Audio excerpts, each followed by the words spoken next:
Sol everyone, and welcome back to the Plumbob Report. I'm Becca Hartwell. And I'm Danny Reyes, and oh my gosh, this week. Right? Like, where do we even start? I mean, a little game called Paralives dropped on Steam Early Access, and the life sim world has not recovered.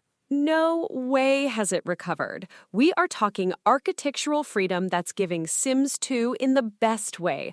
A no-paid DLC ever promise, and PC Gamer basically saying the genre finally has a real buffet of choices. A buffet. We've waited so long for this buffet. So long. We're also going deep on the Paralives Early Access roadmap, which, heads up, feels very different from every EA roadmap that has ever burned us. We'll dig into why the community is actually optimistic for once. That's a whole conversation. And then the modding scene, which went exactly the direction anyone who has ever met a Sims player would expect. Yeah.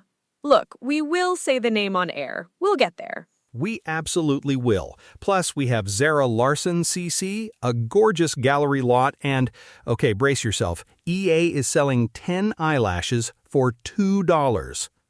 The autonomy really said choose violence on that pricing decision. It really did.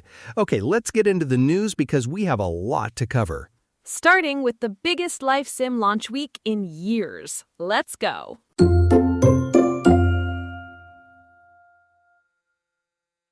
We want to hear from you. Submit questions via the web form in the description or give us a call at 747-677-1037 and leave your question. Don't be shy, our AI assistant makes it super easy.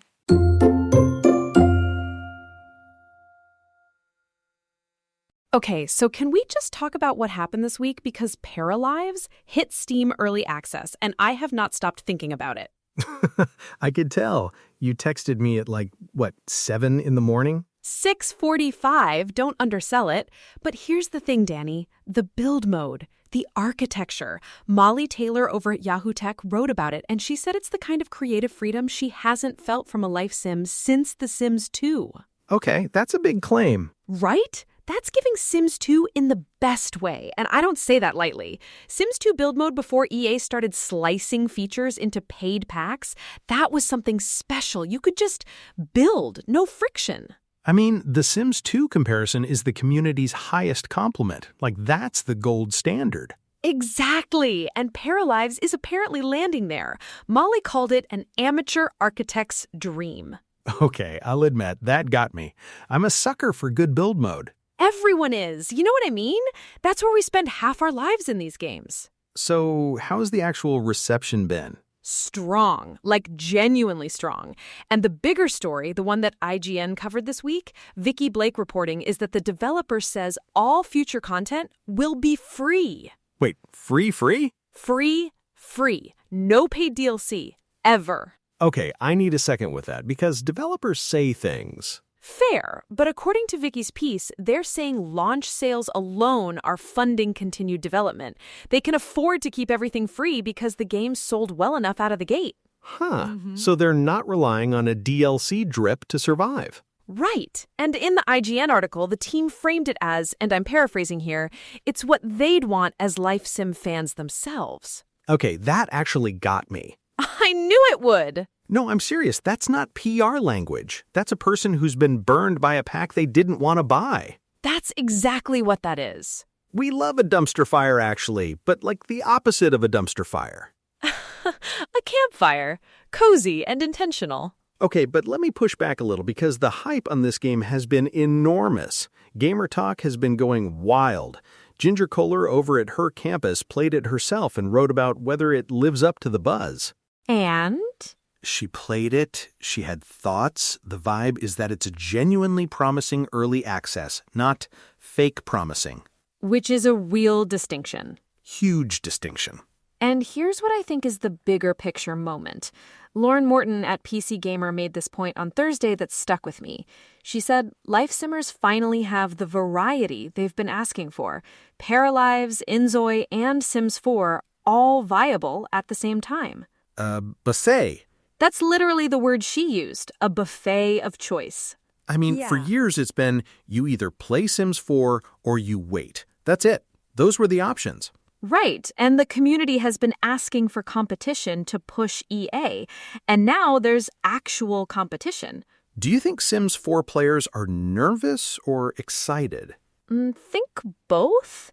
I think longtime players are like, oh, good, maybe now EA has a reason to try harder. And newer players are genuinely curious to explore. That's a fair read. I'm on both sides a little bit. Me too, honestly. I want Paralives to succeed, and I want it to make EA uncomfortable. Those two things can coexist. The autonomy really said, choose violence. Directed at EA specifically. So the launch is strong, the no DLC promise is real, the Sims 2 architecture comparisons are flying. That's a lot of momentum for week 1. It really is. And the question now is, okay, momentum is great, but what does the actual plan look like? What are players getting and when? Yeah, like vibes are great, but at some point you want a roadmap. Well...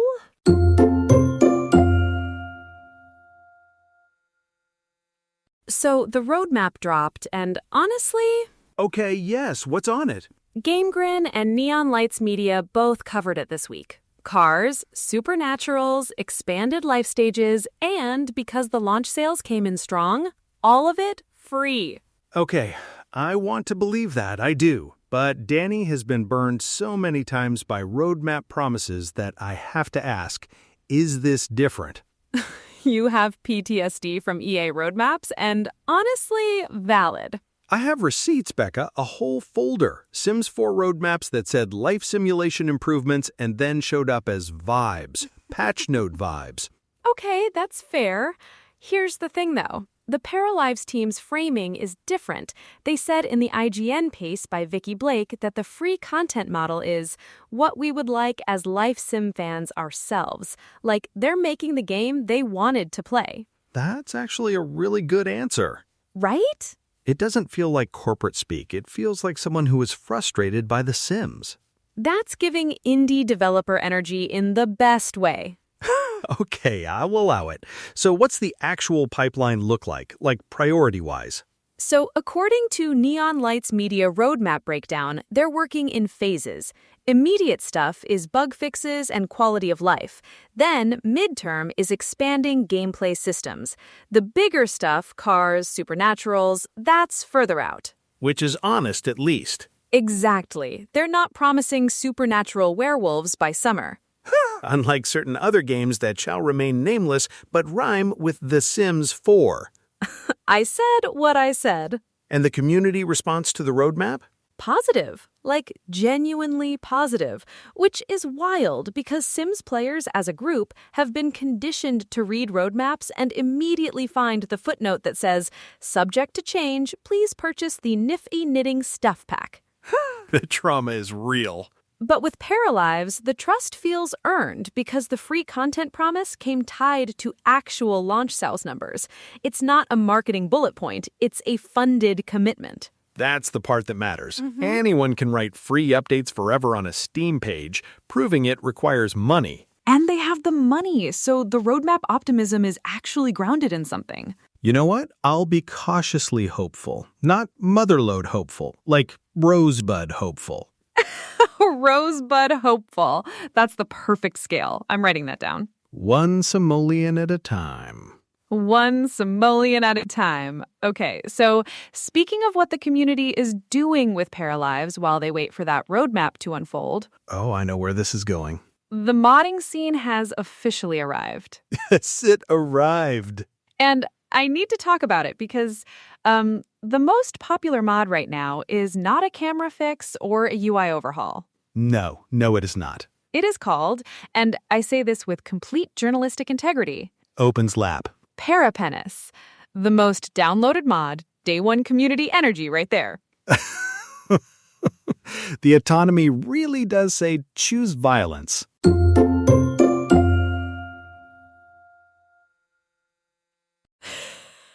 Okay, so Paranippus. We have to talk about it.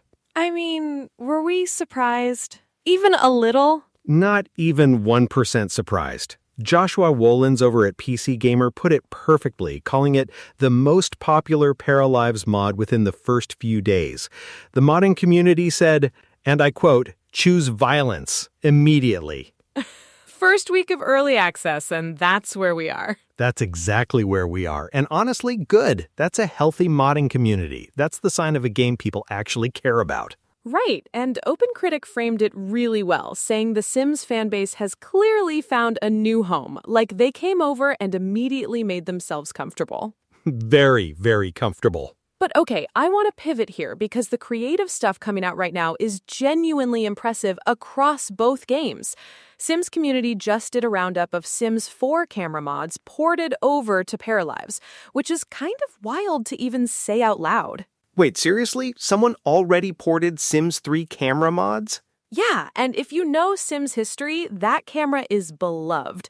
Like, people have been mourning that camera since Sims 4 launched. So the fact that modders are already bridging that gap in week 1 of Paralives Early Access? That's giving Sims 2 in the best way. The community just fills the gaps before the devs even get there. Always. And then on the Sims 4 side, Sims Community also reviewed this Zara Larson-inspired CC collection, the Midnight Sun collection. And it looks genuinely gorgeous. New clothing, hairstyles, makeup, body glitter. Okay, body glitter. That's the detail. That's always the detail. And here's the thing, it's a good reminder that Sims 4's CC scene is still firing on all cylinders, even while everyone's looking over at Paralives. The creators didn't go anywhere. It's actually kind of beautiful. Both communities are just thriving in parallel. Pun absolutely intended. Sussel, we love a pun. Look, you've got Paralives modders doing chaotic launch energy things, and you've got Sims 4 CC creators dropping legitimate fashion collaborations. Both are exactly who they've always been. And that's kind of the thing about this moment in life Sims right now. You don't have to pick a lane. Players are in both, creators are in both. Which actually leads us somewhere kind of uncomfortable. Does it? Because while all of this amazing free, fan-made creativity is happening across both games, EA looked at Sims 4 this week and said, you know what the marketplace needs? Oh no. Eyelashes for $2. I'm not even shocked. I'm just tired in a very fond way. That's the correct emotion. That's exactly the correct emotion for this next story.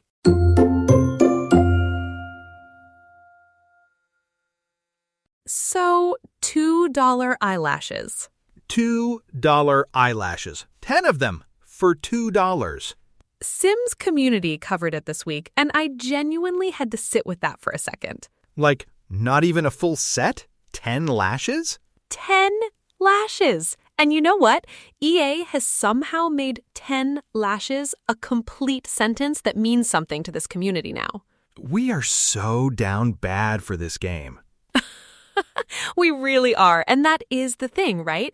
Because while all of this is happening, Paralives just launched, Inzoi exists, the genre suddenly has options, and EA's response is $2 lashes?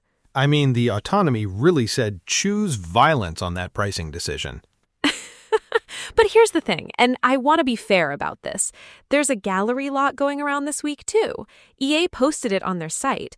Someone rebuilt their own Sims 3 self-sim house from 2009, adapted it for Sims 4. Mid-century design, art atelier, the whole thing. Oh, wait, that's actually sweet. Right? And it's play-tested, like someone put real love into it and shared it. That's the Sims 4 that keeps people around, not the lashes. Exactly. And you know what else keeps people around? BuzzFeed just dropped part 57 of the Single Girl 100 Baby Challenge.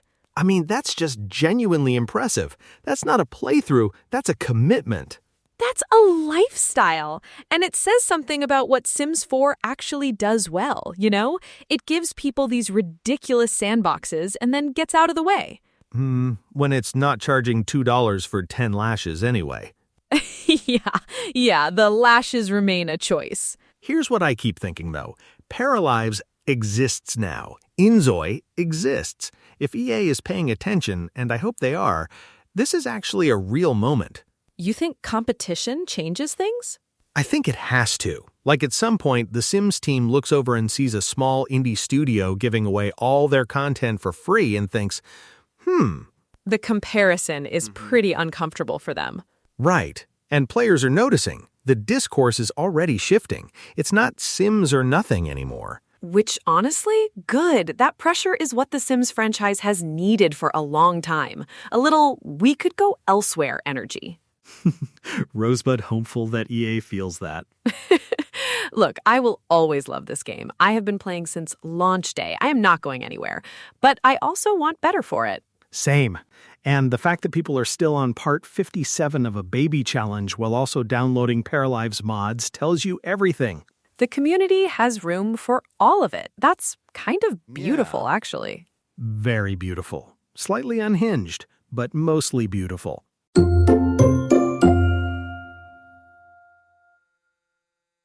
Okay, that's a wrap on this one. And honestly, what a week for Life Sims. A buffet of choice. As Lauren Morton put it over at PC Gamer, we've been waiting years for that sentence to be true. Right? And the Paralives free content thing is still sitting with me. Not a corporate promise. A team of people who've actually been burned by bad DLC before. Rosebud hopeful. That's exactly where I'm landing. Perfect scale. Okay, if you loved this episode, do us a favor and subscribe, drop a review wherever you listen, and find us on social at Plumbob Report. Share your wildest Sims stories with us. We genuinely read them. We really do. Thanks for hanging out with us this week. Sul Simmers, and may your parafolk never catch fire. No promises.